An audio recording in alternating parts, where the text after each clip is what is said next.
পতাকা উত্তোলনের মাধ্যমে একযোগে ঢাকা, গাজীপুর ও কক্সবাজারে উদ্বোধন করা হলো বিজিবির একাধিক ব্যাটালিয়ন ও ইউনিটের। কক্সবাজারে উদ্বোধনী অনুষ্ঠানে যোগ দেন স্বরাষ্ট্র উপদেষ্টা, বিজিবি মহাপরিচালক সহ ঊর্ধ্বতন কর্মকর্তারা।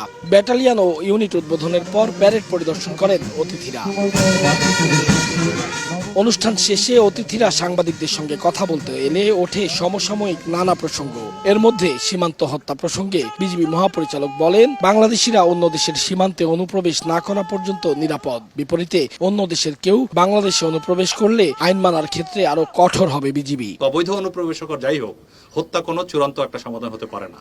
তো সেই বিষয়ে আমাদের এটা অব্যাহত থাকবে এবং আরো একটি যদি হয় আমরা আরো কঠোর অবস্থানে যাব। এটা আপনাদেরকে আমি আশ্বস্ত করতে চাই। প্রশাসন চেষ্টা করছে, স্থানীয় সবাই চেষ্টা করছে। সম্প্রতি দিল্লিতে উচ্চ পর্যায়ের বৈঠকে বসে বিজিবি ও বিএসএফ। সীমান্ত হত্যা বন্ধে সেখানেও হয় আলোচনা। স্বরাষ্ট্র উপদেষ্টা জানালেন, প্রতিশ্রুতি দেওয়ার পরও হত্যা বন্ধ হচ্ছে না। এ বিষয়ে প্রয়োজনীয় পদক্ষেপ নিচ্ছে সরকার। মিয়ানমার সীমান্তে নিরাপত্তা নিশ্চিত করতেও কাজ চলছে বলে জানান তিনি। ভবিষ্যতেও খুব তাড়াতাড়ি আরো যেন ব্যাটালিয়ন এই বিজিবির সাথে যোগ হতে পারে, সেই জন্য আমরা চেষ্টা করব।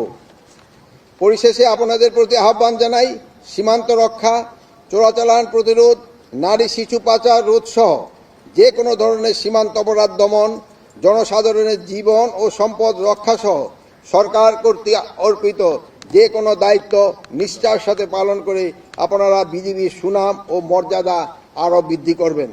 নাফ নদীর ওপারে মিয়ানমারের সিত্তে শহর দখলের পথে রয়েছে আরাকান আর্মি। ব্রিফিংয়ে উপদেষ্টা ও মহাপরিচালক দুজনই জানালেন, দেশটির অস্থিতিশীল পরিস্থিতি পর্যবেক্ষণে রেখেছে অন্তর্বর্তী সরকার। প্রয়োজন পড়লে সীমান্তে বিজিবির সক্ষমতা আরও বাড়ানো হবে।